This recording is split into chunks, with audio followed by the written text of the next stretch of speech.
Hey, would you guys go half mast so that we can have our attention on everybody on your computer for half mast, please? Thank you very much. Hey, all the shoemaker, what do you think? What is a border? A border is kind of like a boundary that represents where one territory starts and where another ends. Okay, interesting. Trevor, what do you think about that definition? I think that is generally correct. I agree. That's pretty good. That's a pretty good definition, isn't it? So, kind of it separates a boundary that separates two places. Interesting. Interesting. Izzy, what do you think about who creates borders? Do you get it? Well, my computer sort of shut down, but I think the government of that certain country or that state or area creates borders because they need to be in control and show people where the line is. Interesting. So you're saying governments do it, right? Yeah, it's really, those are some borders that we might talk about, and we're going to talk about those type of borders right now. What Izzy is describing to us are political borders. Raise your hand. Have you heard the word political before? Raise your hand if you've heard the word political before. Keep your hand raised if you can define the word political. If you think you can give a definition of the word political. Excellent. Evan, what do you think political means? That's politics, but that's not really describing it. People in the government, no? Yeah, I'm gonna pick up on that one word you said, government, right? So political means having to do with the government, right? People who run our country need to pay your attention. Political has to do with governments, and today we're going to talk about political borders, right? So if a political means having to do with the government, then a political border is a border between governments. And so we have governments or borders between countries like Canada and the United States, Mexico and the United States. We also have political borders between states, right? So each state has its own government. Counties have their own government. Cities have their own government. Towns have their own government. And in Vermont, in Woodstock, villages even have their own government. We're kind of have a unique situation here where we have many, many layers of governments. So today we're going to talk about political borders, which are those borders between governments. And this is going to set up our central question that we're going to be dealing with for the next couple of weeks in social studies, which is how have political borders in Europe created conflict and or cooperation? So this is what we're going to talk about today, borders. And you might be thinking, Mr. McCormick, borders are boring. You might be thinking, why would we talk about borders? They're just lines on a map, right? But what we need to realize about political borders is if we look at this map right here, what do we notice is missing? What do you notice is missing? Well, I have two questions. Can we come back to your question and focus on what do we notice is missing from this map? What do you The lines. The lines, the borders are missing, right? Which means that human beings have created political borders, which means that they're the result of choices by people, right? People like us are making choices, and like all choices, those choices have consequences. And at the beginning of our year, you guys told me it was important to study global studies because we need to be informed about our world so we can help solve problems. And I'll tell you right now, borders cause lots of problems. Right now in the Ukraine, we have a lot of conflict going on because of borders. And so we need to talk about these borders. We need to understand how borders are made. So that's going to be our focus for a little while. And today, what we're going to be able to do is explain how political borders are made. We're going to talk about how these borders are made. And that word how is kind of a complicated word. What I mean by how is why are we making these borders? What information people are using to make borders, and what they have to do with that information to make the borders. So that's what I mean by how. Today we're going to talk about how and be able to explain how political borders are drawn. Before we do that, let's do a little preview of our thoughts about borders already. Let's just do a little preview. And so the question I'd like you to be thinking about right now is whether you agree or disagree with this statement. So think about this statement. The world would be better off if there were no borders. We all belong to the same country. Do you agree with that or disagree with that? Do you agree that, hey, we'd be better off if there was just one big country if we had no political borders? Would you agree with that or disagree with that?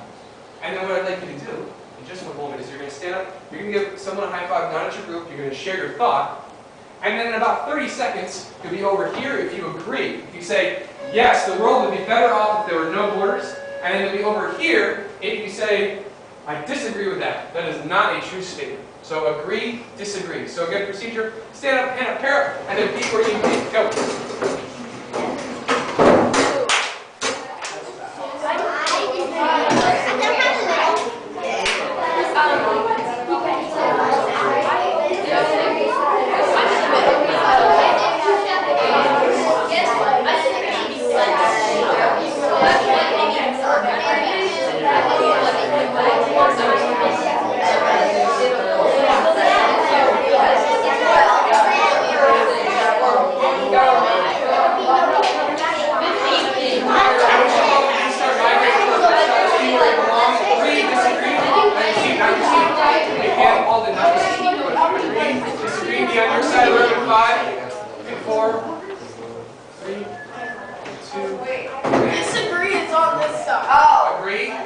Disagree. Agree. Excuse me. There's some confusion, so let me clarify.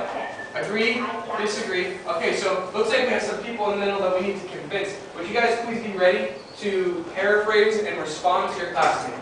So remember to paraphrase and respond to your classmate. Trayvon, you're on the top of my list, and you're in minority. What do you think, sir?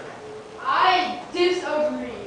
Well, you're on the agree side. Agree. I agree. All right. Why? Because most of the conflicts we've had these days are because of the borders. So if we had no borders, then maybe it would be off to a better place, or it will be off to a better place. Because most of the conflicts, and they're like most people are being killed because of the borders, and they're having wars because of the borders. All right, Haley, would you paraphrase and respond? So you think that you agree that the world would be better off without borders because most of the world conflicts are because of borders. Yes. Okay. And wait, you want me to respond? I do. Okay, so I'm here because well, I don't think we should have as many borders like in the same country because like it's just separating a country, and we may have the same beliefs as other people in the country, and I don't think we would do us any good to like have everyone separated. Okay, hey, would you paraphrase and respond?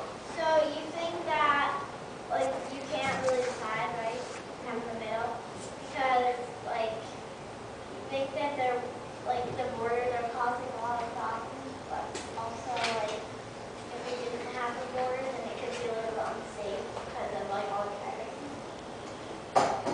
And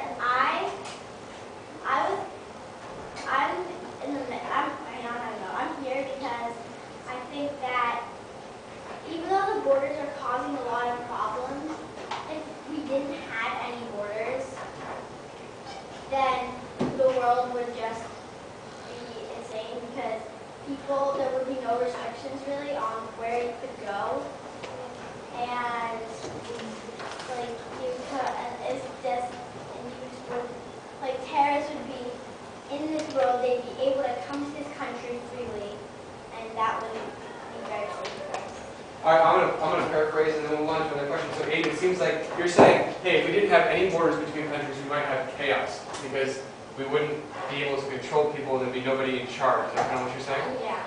Excellent. All right, so that's one question. Let's think about another question. That's one, two,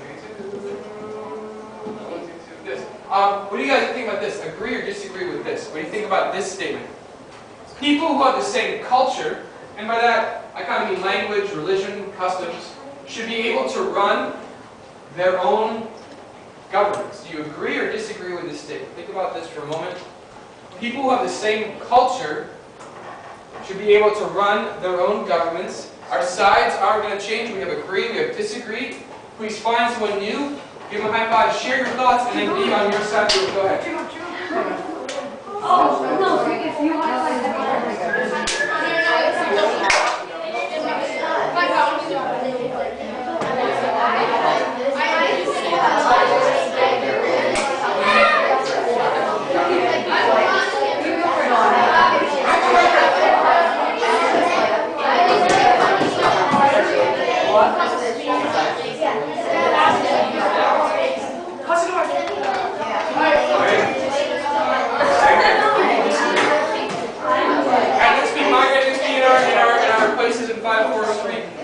and hey, Sam, remember how we talked about when people stand up, it's healthier for them, they live longer lives?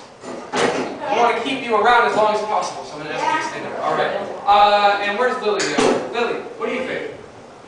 Well, I'm not really sure, so I'm kind of in the middle. Can you tell me about your thinking, about your confusion, about what you're considering?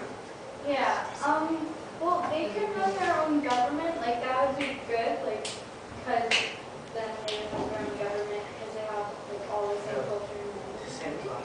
But there could also be, like, lots of conflict, because people could be, like, I don't know, like, fighting among themselves.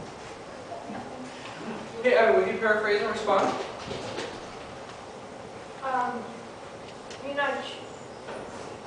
You're not sure which side you're on because they do have the same, because they do have lots of similar qualities, but they could fight amongst themselves. And I just don't know. The question kind of confused me, so, and I'm not really sure how I should answer it. So I don't know which side to go to. Okay, hey, Ollie, would you please paraphrase and respond? So I wasn't really sure about the question. He thought that it didn't make much sense. So what are you doing now? Well, if you need some help, you should clarify for him. What do you think?